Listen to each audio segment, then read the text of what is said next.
तो dear students, I came to know कि आपका कंपनी लॉ का एग्ज़ाम पेपर आज बहुत अच्छा गया। जो कुछ इम्पोर्टेंट सेक्शंस मैंने आपको मार्क करवाए थे उसमें से ही काफ़ी सारे क्वेश्चंस आपको आ गए और बाकी सारे भी क्वेश्चन नोट्स में से ही पूछे गए। ये देख करके बहुत अच्छा लगा। कुछ स्टूडेंट्स ने अपनी मेमोरी से कुछ एमसीक्यू क्वेश्चंस भी मेरे साथ शेयर करे हैं और वो सब भी बिल्कुल नोट्स में से ही आए हुए हैं।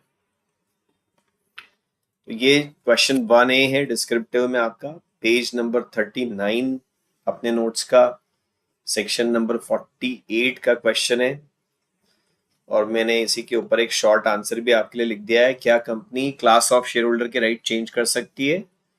And answer is yes, company ऐसा कर सकती है। पर डिसेंटिंग शेयर होल्डर्स ट्रिब्यूनल को अप्लाई करें उसके लिए उनके पास 10% वोटिंग पावर होना चाहिए, जो इस केस में नहीं है। 50,000 का 10% इज 5,000। यहाँ पर सिर्फ 4,500 इक्विटी शेयर होल्डर ही सामने आए हैं। क्वेश्चन 1B नोट्स का पेज नंबर 106 पूछा गया है। ये सेक्शन 128 सबसेक्शन 2 है। क्या कंपनी ब्रांच के रिकॉर्ड ब्रांच पे ही रख सकती है? बिल्कुल रख सकती है, बट उसको पीरियोडिकली रजिस्टर्ड ऑफिस पर रिकॉर्ड भेजने पड़ेंगे। पीरियोडिकली की कोई डेफिनेशन नहीं दी है, तो अगर कोई मंथली भेज रहा है, वीकली भेज रहा है, क्वार्टरली भेज रहा है, सभी कुछ एक्सेप्टेबल है। यहाँ पर इस बात पर ऑब्जेक्शन नहीं लिया जा सकता। ना तो इस बात पे ऑब्जेक्शन ले सकते हैं कि ब्रांच में क्यों रखी है बुक्स, और ना ही इस बात पे ऑब्जेक्शन ले सकते हैं कि क्वार्टरली क्यों भेजी जा रही है। फिर उसके बाद फेमा का क्वेश्चन है, रोहित सर आपको इसके बारे में बताएंगे।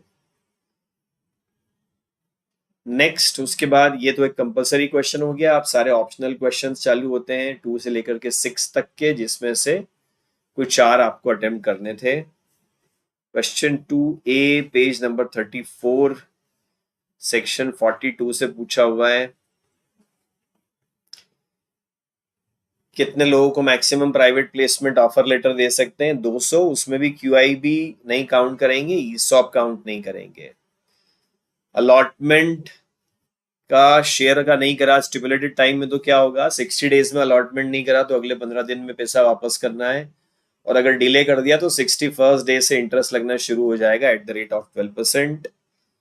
और पैसा कब यूज कर सकती है कंपनी? तो जो भी पैसा आता है उसको एक सेपरेट अकाउंट में रखते हैं और उसके दो ही यूज होते हैं, या तो रिफंड करने के लिए या फिर अलॉटमेंट के अगेंस्ट एडजस्ट करने के लिए। मतलब जैसे ही अलॉटमेंट होगा उसके तुरंत बाद फिर ये पैसा रेगुलर बैंक अकाउंट में ट्रांसफर करके यूज कर सकेंगे।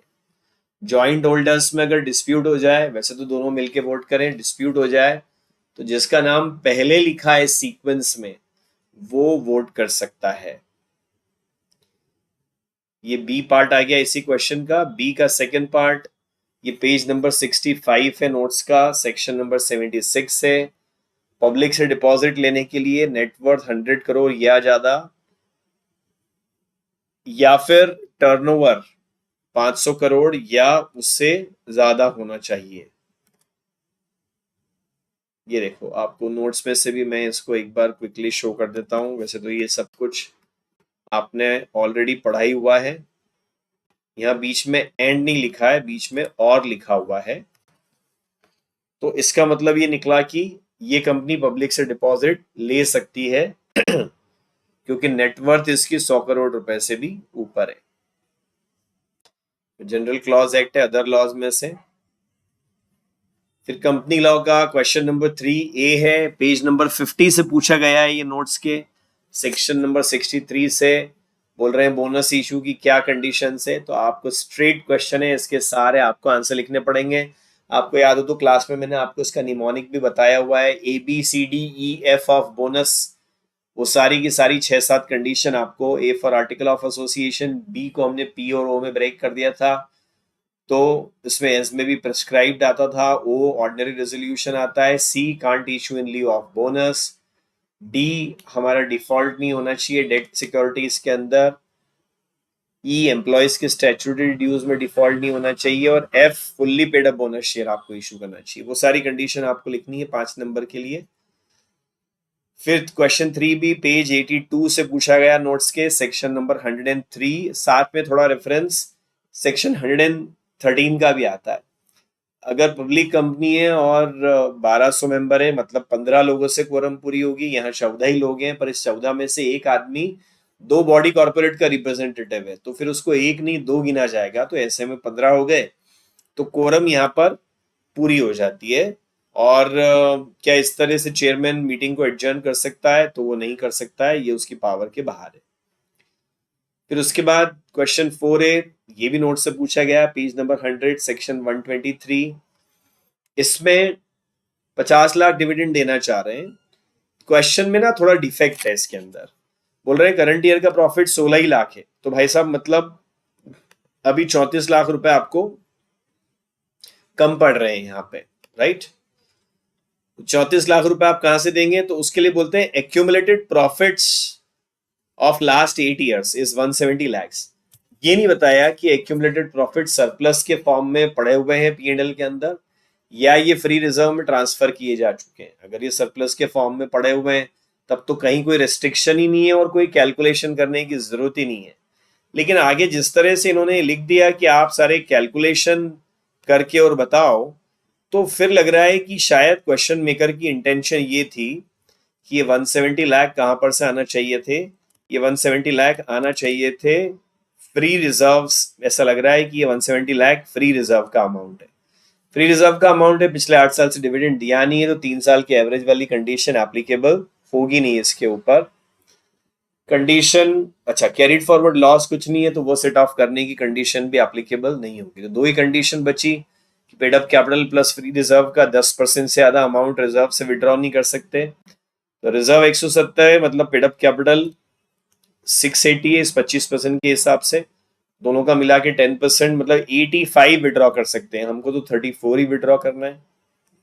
और सिमिलरली यहाँ पे बचा हुआ रिजर्व 15% से कम नहीं होना चाहिए, तो 680 का 15% अगर अपन देखेंगे और उसको फिर 170 के रिजर्व में से माइनस कर लेंगे, मतलब 68, तो फिर भी आप 102 बचा होना चाहिए, तो 68 तो आप फिर भी यूज कर सकते हैं, आपको तो 34 ही यूज करना है। सब मिला करके ये 50 लाख का डिविडेंड दे सकते हैं। फिर ये पेज 170 है, सेक्शन 6 से एलएलपी का, कि नंबर ऑफ पार्टनर्स अगर कम हो जाते हैं तो लाइबिलिटी पर्सनल हो जाती है और अनलिमिटेड हो जाती है। क्वेश्चन 5A, पेज 126, सेक्शन 139 से आया हुआ है नोट्स का। पूरा का पूरा पेपर ही नोट्स में से है, ऐसा कुछ भी नहीं है जो नोट्स के बाहर जाता हो। इसमें आपको बताया हुआ है कि अपॉइंटमेंट ऑफ ऑडिटर के बारे में, तो हम लोगों ने पढ़ा हुआ है सेक्शन 139 में कि अगर जिस कंपनी को ऑडिट कमेटी रखने की जरूरत होती है तो उसमें ऑडिटर की क्वालिफिकेशन वगैरह ऑडिट कमेटी चेक करके बोर्ड ऑफ डायरेक्टर्स को रिकमेंड कर देती है, और फिर बोर्ड ऑफ डायरेक्टर्स अगर डिसएग्री करे तो वापस भेजता है। ऑडिट कमेटी फिर बोर्ड को भेजेगी, बोर्ड फिर भी डिसएग्री करता है अगर इवेंचुअली, तो उसको रीजंस को रिकॉर्ड कर लेना चाहिए और फिर अपनी खुद की रिकमेंडेशन भेज देना चाहिए उसको, शेयर होल्डर्स को आगे मीटिंग में पास करने के लिए। और अगर कैजुअल वैकेंसी फिलअप कर रहे हैं तो भी ऑडिट कमेटी के थ्रू इसी तरह से प्रोसेस चलेगी। अगर ऑडिट कमेटी है ही नहीं तो जो काम ऑडिट कमेटी का था वो बोर्ड का हो जाएगा, यानी ऑडिटर की क्वालिफिकेशन, एलिजिबिलिटी और अदर क्राइटेरिया को चेक करना और नाम रिकमेंड करना। फिर ये पेज 178 पर से है विसल ब्लोअर के बारे में। विसल ब्लोअर अगर गवर्नमेंट का साथ देता है तो उसकी पनिशमेंट या तो कम कर देंगे या जीरो ही कर देंगे, और अगर पार्टनरशिप फर्म के अंदर, सॉरी एलएलपी के अंदर उसके साथ कोई डिस्क्रिमिनेशन या हरासमेंट होता है तो उस सब के लिए फिर उसको रोका जाएगा, ऐसा नहीं करने दिया जाएगा पार्टनरशिप को, एलएलपी को। फिर ये पेज 180 से आया है अगेन कि ये एक ही पेनल्टी का सेक्शन है पूरे एलएलपी एक्ट के अंदर, और जिसमें यह बोल रहे हैं कि अगर आपने फॉल्स स्टेटमेंट करा है तो 2 साल तक की जेल हो सकती है और साथ में 1 लाख से 5 लाख तक का फाइन लग सकता है आपके ऊपर। फिर ये सेक्शन 6, क्वेश्चन 6A है जो अपने नोट्स का पेज नंबर 80 से पूछा है, सेक्शन 103, अगेन कोरम के बारे में यहाँ पूछा है। तो अगर मीटिंग बुलाई है और वो एडजर्न हो गई है फॉर फेल्यूर ऑफ कोरम, और उसके बाद नेक्स्ट मीटिंग में भी आधे घंटे के अंदर अगर कोरम नहीं आती है तो जो लोग आए हैं उन्हीं को कोरम मान करके मीटिंग कर ली जाएगी। पर ये वाली बात सिर्फ तभी लगती है जब मीटिंग इसलिए एडजर्न हुई थी कि ओरिजिनल मीटिंग में कोरम फेल हो गई थी।